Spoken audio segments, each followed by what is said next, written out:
নিয়ে যায়, আসলে কি জাদু করছেন একটু? এটা তো হচ্ছে গিয়ে জাস্ট আসলে আল্লাহ এটার মধ্যে আমার আবার রিজিকের ব্যবস্থা করে দিচ্ছে। আচ্ছা। হ্যাঁ, এটা হচ্ছে গিয়ে হালাল রিজিক। আর আমিও কোনো কিপ্ট আমি করতেছি না ভাইয়া, যেহেতু রিজিকের ব্যবস্থা আল্লাহ করে দিচ্ছে হালাল ভাবে, আমিও কোনো কিপ্ট আমি করতেছি না। ভালো ভালো জিনিস নিজে বাজার করে ভাইয়া, সকাল থেকে এখন পর্যন্ত না খাই আছি, শুধু বাজার স্ট্রবেরি মার্কেট নাই। 2000 টাকা যেখানে কেজি, তাও 2200, 2300, 2400 টাকা করে কেজি কিনে আনতে হয়। কারণ যেহেতু আমার অনেক লাগে, প্রতিদিন আমার প্রায় 6 কেজি 5 কেজি 6 কেজি স্ট্রবেরি আমার লাগে। এটা এমন একটা প্রোডাক্ট, এটাকে হচ্ছে স্টক করা যায় না। আমি যদি বাসায় রেখে দিব, আগামীকাল 2 দিন রাখবো, নষ্ট হয়ে যাবে, একদম পচে যাবে, ব্যবহার করার মতো থাকবে না। যার কারণে হচ্ছে কি স্টক করার কোনো সুযোগ নেই। তার কারণে প্রত্যেক দিনটা প্রতিদিন আনতে হয়।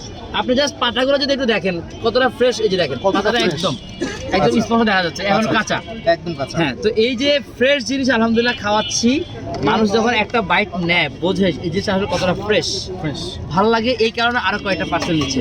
আর সারাটার বিষয় যেটা বলি, আপনাদের উসিলায় আজকে আল্লাহ তাআলা আমাকে আবার নতুন করে আবার রিজিকের ব্যবস্থা করে দিচ্ছে। এর আগে করছিল বাটারস্কচ দিয়ে, এবার করছে এই স্ট্রবেরি।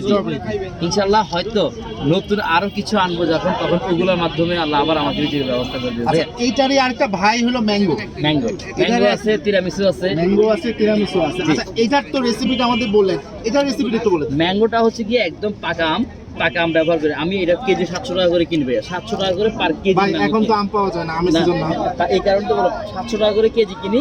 তাও একদম পাকা আম, বড় আম কিনি আমি। কারণ ছোট আম কিনলে হয় কি, আটিটা বড় হয়, ভিতরে মাংসের পরিমাণ কম থাকে। কারণ আমরা তো শুধু যে উপর দিচ্ছি তা কিন্তু না, এটা ভিতরে কিন্তু যাওয়া আছে। আচ্ছা, কি দিচ্ছি আমি ম্যাঙ্গোতে, আমি বলি।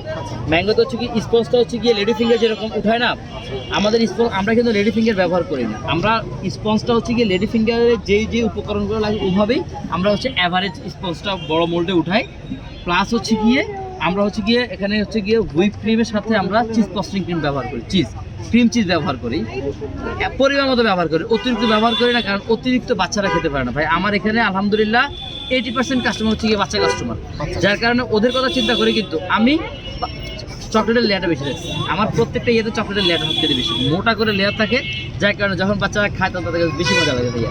আর এটা হচ্ছে গিয়ে শুধু যে উপরে আম দিয়ে দিই তা কিন্তু না, আমটাকে ব্লান্ডার করে জুসের মতো বানায়, চিনি ব্যবহার করি, একটু পরিমাণ চিনি, কারণ আম অনেক সময় একটু খুব একটা মিষ্টি হয় না, মিষ্টিটা বানানোর জন্য একটু চিনি ব্যবহার করি, করে জুসটাকে মাঝখানে ঢেলে জাস্ট হচ্ছে গিয়ে আবার চিজ ফ্রস্টিং ক্রিম দিয়ে ডেকোরেশনটা করে উপরে হোয়াইট চকলেট ঢেলে দিয়ে সবগুলো আমটা জাস্ট ডেকোরেশন করে দিই, বাস। আর কিছু না, বাকিটা উপরওয়ালার ইচ্ছা, নিয়ামত, আল্লাহর নিয়ামত। এখানে আসে, সবাই খায়, আমাকে দোয়া করে, আমার কাছে ভালো লাগে।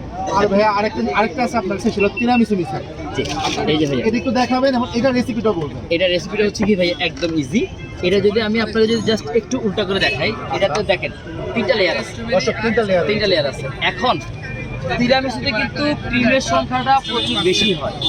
এখন আমি প্রথম আমার দেশে একদম মোট ভরা ছিল, ক্রিমের পরিমাণ যদি বেশি দিয়ে অনেক কাস্টমার হচ্ছে গিয়ে নিতে চায় না, বলে যে এত ক্রিম খাওয়া সম্ভব, যার কারণে আমাদের এখানে ক্রিমের পরিমাণ খুবই কম পাবেন। কারণ যেহেতু আমরা হচ্ছে গিয়ে চিজ ফ্রস্টিং ক্রিম ব্যবহার